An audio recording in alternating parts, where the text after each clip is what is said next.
I lived here together with my family between the year 2000 and 2003, and it was an enjoyable and memorable period for all of us.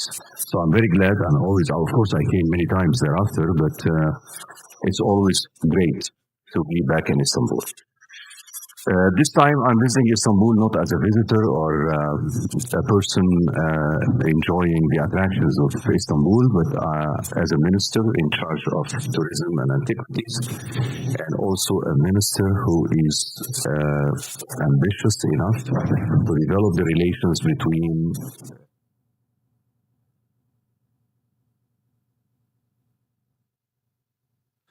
Egypt further.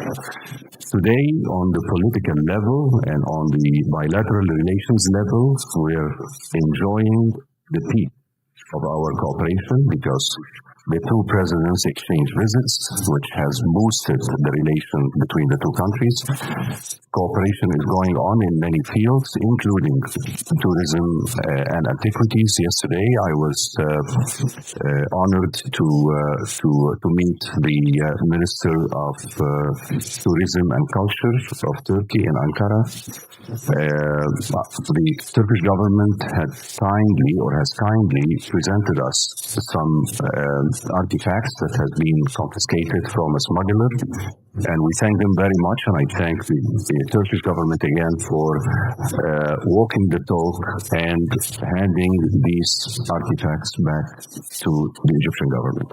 In addition to that, we have also signed a memorandum of understanding, and this memorandum of understanding is going to act as an umbrella for several fields of cooperation in the field of tourism and antiquities.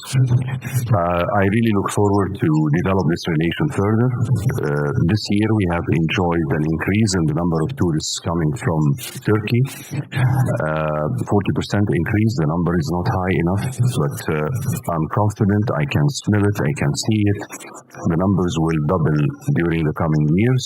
On the other hand, I encourage my colleague and my counterpart to increase the marketing activities of Turkey in Egypt. I would love to see more Egyptians also coming to visit different parts of Turkey. Turkey has a lot to offer as a touristic destination, and Egypt has, actually, I say has it all, because if you read about the potential for tourism, you will find Egypt classified as #1 in the world.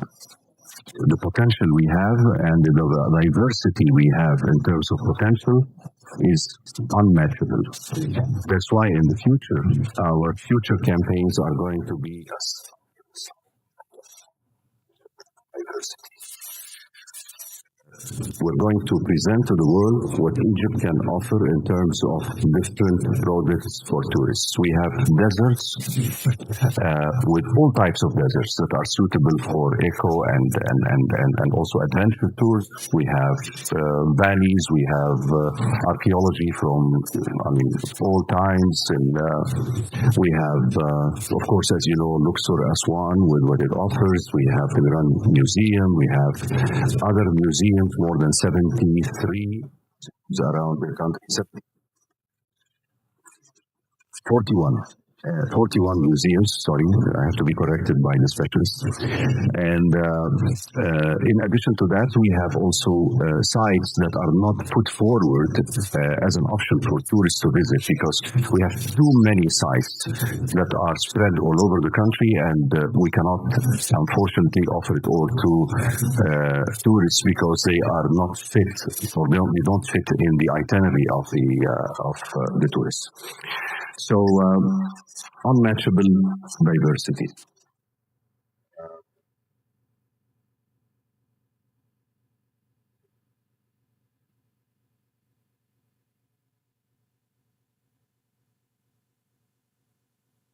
To show you what kind of diversity we're talking about. So we're talking about deserts, we're talking about Red Sea, we're talking about fastest growing destination on the Mediterranean, the north coast of Egypt. Huge investments, very beautiful beaches, and the demand last year was remarkable. We have been visited by 106 nationalities during, in my opinion, the first year where we were inaugurating.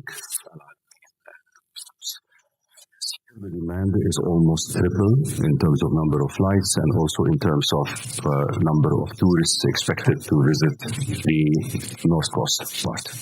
The North Coast part is covered and served by 3 airports. One airport in Marsa Matruh, the other one is in Alamein area, and the third one is in Alexandria or close to Alexandria, Burj Al Arab. So accessibility-wise, I believe it's one of the comprehensively served areas in terms of airports and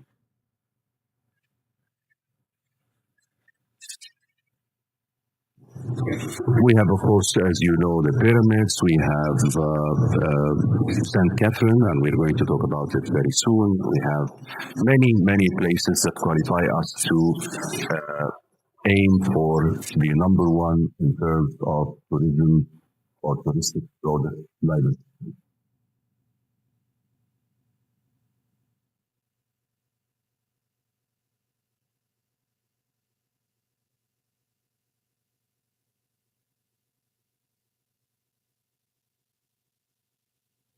I don't know if you're aware of the White Desert we have in Egypt, which is extremely unique. There are some camps that we allowed there, and we're going to expand very soon in introducing the White Desert in a different way.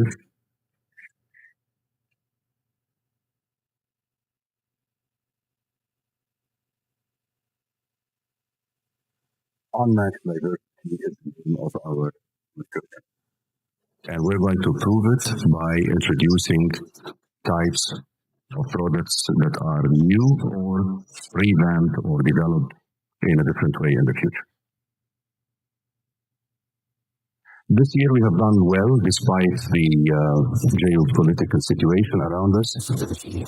We had an increase of 6%. Million tourists. We also witnessed an increase of around 30 to 40% because we haven't completed the study yet in the spending of tourists. So it was a good year despite what happened. However, it was below our expectations because our aim was to hit double-digit growth during 2024. But anyway, we ended up with 6%. Our forecast, or conservative forecast, is to continue growing at the same rate, and it all depends on a few factors. One is the geopolitical situation around us. Second, of course, the world economy and the developments around us. And the third one is the number of hotel rooms available, because we are short of hotel rooms. That's why we have introduced many initiatives. We have expressed our interest in foreign direct investors to come and invest in building hotels and resorts. Potential almost all over the country. We are working on master plan, for example, for the pyramids area, where we're going to have a plan for the whole area, starting from Sphinx Airport up to the pyramids area and the Grand Museum. Total restructuring of the area, also managing the heights of the buildings. We are going to implement there a full kind of restructuring of that area is going to take place soon. So from this meeting room or this conference, I invite investors who are interested in investing in Egypt and the high return on investment and quick recovery of capital that is known about the tourism industry in Egypt to contact us, and we will be glad.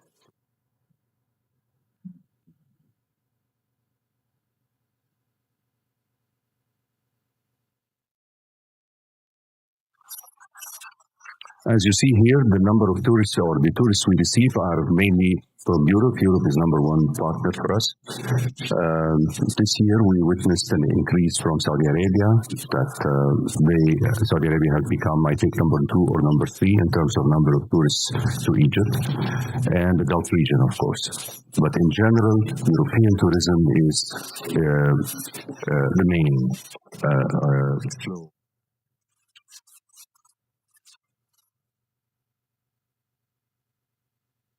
The expectations for this summer are extremely high. The demand forward bookings are extremely high. We're witnessing nowadays the highest occupancy and load factor on board of the boats we have in the Nile between Luxor and Aswan. It's booming there, Luxor and Aswan, and also in Cairo. We're expecting this to all year round. And in talking about Luxor and Aswan, we have also planned for an extra incentive for charter operators who are going to plan and fly to Luxor and Aswan during summer. We want summer in Luxor and Aswan to be attractive for airlines and tour operators to organize tours summer this year. And we will facilitate by making the cost of the trip. Hopefully that will attract some tourists to come, or additional tourists to come to Luxor and Aswan.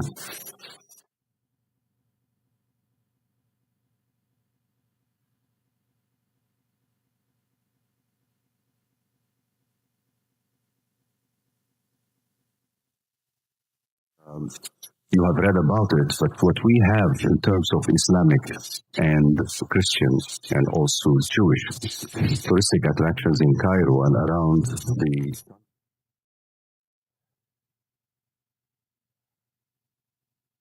Unfortunately, many of them cannot fit in the itinerary of the tourists. That's why very specialized and very niche category of tourists interested in this type of tourism are only visiting them. But very soon we are going to introduce the old city of Cairo in a different manner after we complete the construction and the restructuring of it.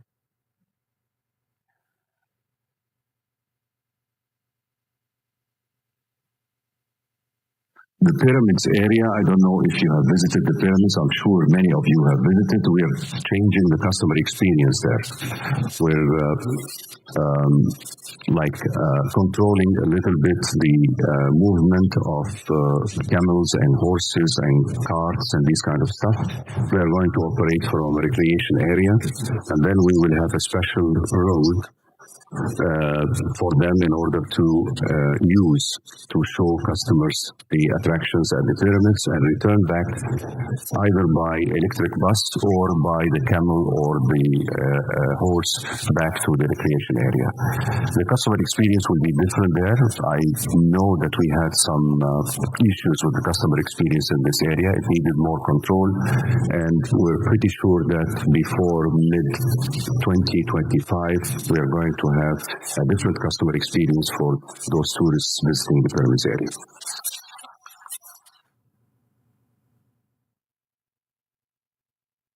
The Alamein city, as I told you, is the newest destination on the Mediterranean Sea.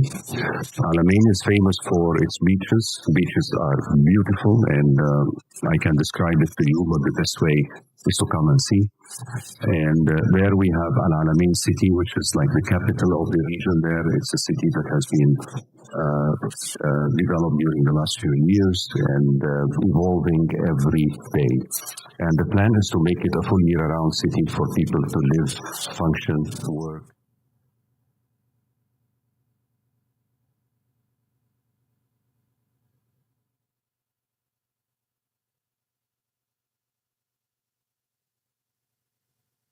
In Egypt. I don't know if you're aware, we have 25 sites that has been certified, acknowledged, recognized for the Holy Family trip in Egypt.